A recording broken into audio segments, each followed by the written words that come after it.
সন্ধ্যার স্ন্যাক্সে চিকেনের এরকম একটা রেসিপি থাকলে কিন্তু মন্দ হয় না। তার জন্য দেখো কিছু চিকেনের সলিড পিস নিয়ে জলে নুন হলুদ দিয়ে সেদ্ধ করতে বসিয়ে দিয়েছি। এদিকে কিছু আলুও সেদ্ধ করে নিয়েছি। এবার সেদ্ধ হয়ে যাওয়া চিকেনটাকে এভাবে ছাড়িয়ে নেব।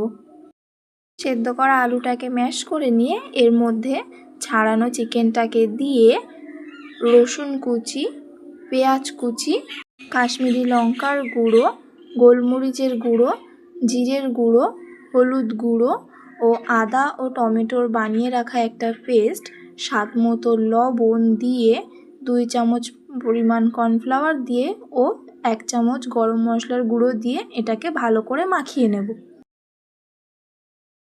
এটাকে ভালো করে মাখিয়ে নিয়েছি। এবার একটা পাত্রে একটা ডিম নিয়ে সামান্য নুন দিয়ে ফেটিয়ে নেব।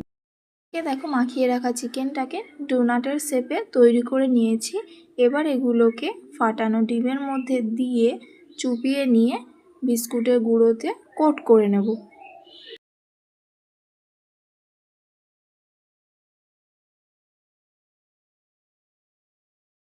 সবগুলোকে দেখো কোট করে তৈরি করে নিয়েছি। এবার এদিকে একটা কড়াইকে গরম করে এতে পরিমাণ মতো সাদা তেল দিয়ে তেলটা গরম করে একে একে ডোনাটগুলোকে ছেড়ে দেবো ভেজে নেওয়ার জন্য। এগুলোকে ভালো করে উল্টে পাল্টে দিয়ে লো টু মিডিয়াম আছে 5 মিনিট ভেজে তুলে নিলেই রেডি আমাদের চিকেন ডোনাট।